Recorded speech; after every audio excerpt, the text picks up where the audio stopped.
Friends, ఈరోజు video వచ్చేసి ఫోటోని ఏం చేయాలి, దిష్టి హారతి ఎలా ఇవ్వాలి, అమ్మవారి పీఠాన్ని ఎప్పుడు కదపాలి వీడియో చెప్తాను. 5 రోజులు పూజ చేసుకునే వాళ్ళు ఆదివారం కానీ సోమవారం కానీ కదిపేయచ్చు. నేనైతే సోమవారం కదుపుతున్నాను. పొద్దున పూట పూజ చేసుకుని ఇవన్నీ తీసేసుకుని పొద్దున ముందర వచ్చేసిన పూజ సామాన్ అంతా తీసేసుకుని పొద్దు రోజున పూజ అంటే సోమవారం పొద్దున్న పూజ చేసి నేను సోమవారం సాయంత్రం పీఠం అనేది కదిపేస్తున్నాను. పీఠం అయితే కదిపేస్తున్నాను కానీ నేను కుంకుమ పూజ అయితే చేసుకుంటాను.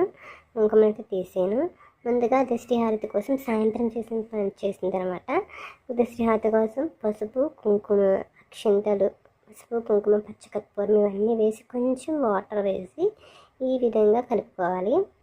అది హారతి కర్పూరం పెట్టి అమ్మవారికి హారతి ఇచ్చుకోవాలి. సాయంత్రం పూట జరిగిందనమాట.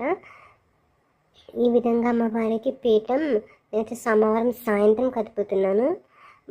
పొద్దున్న కదిపే వాళ్ళు పొద్దున్న కూడా కదుపుకోవచ్చు. తెల్లవారుజామున పూజ చేసేవాళ్ళు తెల్లవారుజామున పూజ చేసేసుకొని సాయంత్రం కదిపేసుకోండి. సోమవారం సాయంత్రం ఈ విధంగా పూజ చేసుకుని కదిపితే మనకి మంగళవారం పొద్దు వచ్చేస్తుంది. అలాగే 9 రోజులు పూజ చేసుకున్న వాళ్ళు శనివారం పీఠం కదపాలి. శనివారం పొద్దున్నే పీఠం కదిపేయచ్చు. పూజ చేసేసి పూజ చేయకుండా మాత్రం కదపొద్దు. పూజ చేసి కదపండి శనివారం మార్నింగ్ అయితే. నేను చూసారు కదా, ఇవన్నీ తీసేసుకొని శుభ్రం చేసుకొని పూజ చేసుకుంటాను అనమాట. చూసారు కదా, పసుపు కుంకుమ ఇవన్నీ ఏం చేయాలంటే మనం దేవుడి కాడ వాడేసుకోవచ్చు. ఆ పసుపు కుంకుమ పక్కన పెట్టిన పసుపు కుంకుమతో కూడా నేను మళ్ళీ కుంకుమ పూజ చేసుకుంటానని చెప్పాను కదా, తీసేయనని చెప్పినాను కదా. కుంకుమ పూజ కోసం పక్కన పెట్టుకున్నాను. ఈ ఫోటోని అయితే నేను బీరువాలో పెట్టేస్తాను. మీరు ఎక్కడైనా పెట్టుకోవచ్చు. చెరువులో అయినా పారే గంగలు ఎక్కడైనా కలుపుకోవచ్చు. ఈ విధంగా ఈ పసుపు కుంకుమ పూజ చేసిన కుంకుమ ఇవన్నీ మనం వాడుకోవచ్చు అనమాట.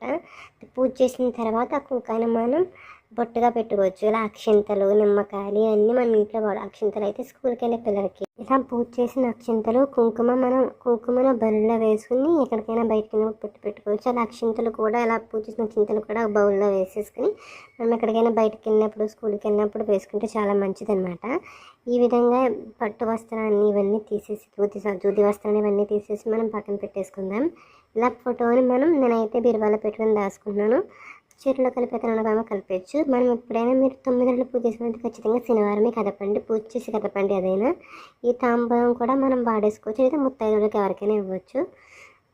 పసుపు కుంకుమ కూడా మనం బర్రెంలో వేసేసి పూజకు వాడేయచ్చు.